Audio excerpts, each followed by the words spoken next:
Back in the 80s, arcade games were known for being very kid-friendly. You know, they just had a lot of cute and cartoony sprites just jumping over stuff. They would make lunch, shoot enemies. You know, they just didn't do anything harmful other than that. But then, the 90s came, and everything was way different. The early 90s was the gold rush of fighting games. There were games like Primal Rage and Street Fighter 2, but the one that stood out the most compared to all of them is this.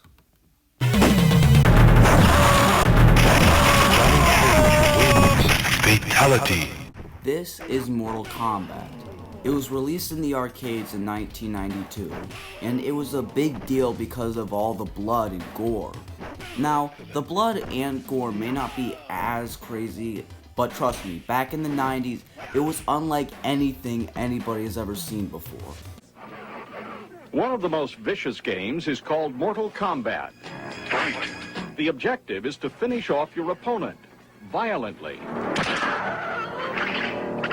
Another method is decapitation. Critics, including the National PTA, say such video games contribute to violence in real life. And television's Captain Kangaroo says parents are not paying enough attention. Understand that these are not harmless toys, that they can indeed cause great emotional and other damage to a child. Congress will be asked to establish a rating system to protect children from gruesome games. We now require warning labels on toys that can potentially damage children's bodies. Why not do so on a toy that can damage their minds? Barry Rhodes bought the game anyway, since it takes a special code to activate the violent scenes, which he says are a part of life. It's there, so I'm not going to try to hide my daughter from that. Even so, the giant Sega Corporation recently introduced a voluntary system to rate video games for use by a general audience, those over 13 and over 17. But there are lots of places where youngsters can play video games without such guidance or adult supervision. So next week, the U.S. Senate will conduct hearings on ways to supervise the video industry. Bill Greenwood, ABC News, Washington. So, Mortal Kombat was known for being very violent. It was one of the most violent video games at the time, and it was one of those games to inspire the rating system. Hell, the government tried to ban Mortal Kombat, but they came up with the rating system to protect children from violent video games, as you already saw from the news thing. But you could still play it at arcades and stuff, so yeah. Mortal Kombat is pretty fun. If you're a young person watching this and you want to play it, I recommend playing the old versions because they're not as crazy as the newer ones. Plus, looking at what they're putting in Mortal Kombat games nowadays, it's pretty funny.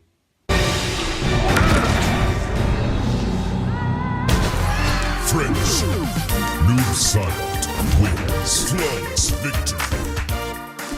Mortal Kombat was a huge success in the arcades as well. It made over $10 billion worth of quarters. That is crazy. It was up against other games like Street Fighter 2 or Primal Rage. And it was tied with Street Fighter 2, but Primal Rage didn't really stand a chance. My favorite thing about this game is the art style. They used real actors to make the characters. I'm not joking, just take a look at these videos.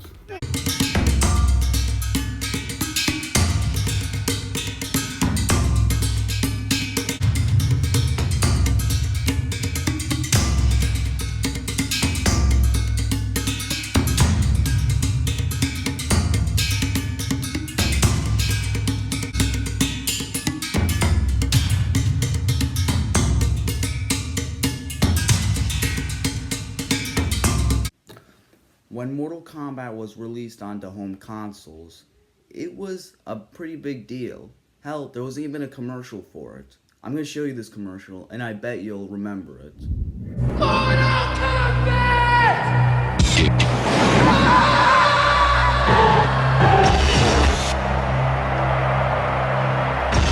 Mortal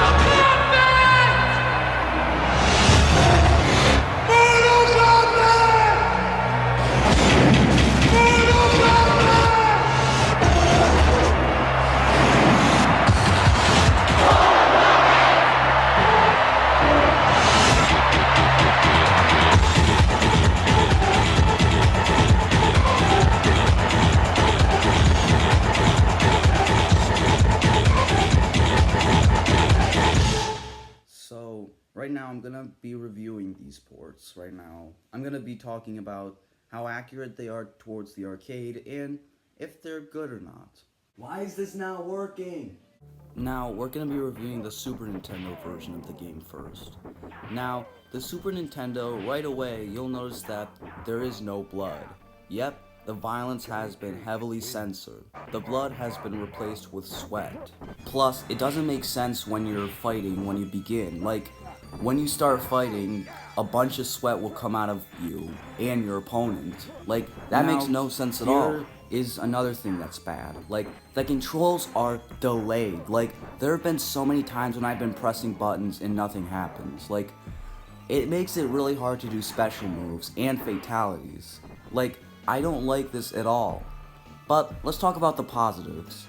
Number one, the game looks pretty close to the arcade, and the voice samples are unique. But that's basically all I have to say about this port, because it is not really a good one. Okay, so now we're moving on to the Genesis version of the game. Now, the Genesis version is a little weird because, like, a normal Genesis controller has 3 buttons on it, I think. Now, how can you play Mortal Kombat with only 3 buttons? Everyone knows you need 6. Well, luckily, there's a Genesis controller that does have 6 buttons, so if you have that, you're fine, but if you don't have it, then you're screwed. The main advantage this version has over the Super Nintendo version is the blood. Yep, I'm very happy that it has the blood because this makes it feel more like Mortal Kombat. But you have to type in a code. When you're at this screen, hit these buttons, A, B, A, C, A, B, B. When you hit those buttons, you'll be able to unlock the blood, and it'll feel more like Mortal Kombat. Now, when you first look at the game, you'll notice that it doesn't look as good as the Super Nintendo version. You see the colors are pretty bright, and the sound effects aren't all that great, but hey, screw that. The controls are nice, and there's blood. Heck, I even made it to the final boss, unlike the Super Nintendo. I had trouble getting to this level because the controls were awful, but because of the nice and responsive controls, I was able to beat this game in about half an hour. Overall, it's a near perfect arcade port, although you have to have the 6-button controller. If you have the 6-button controller, then there's not much to complain about after that.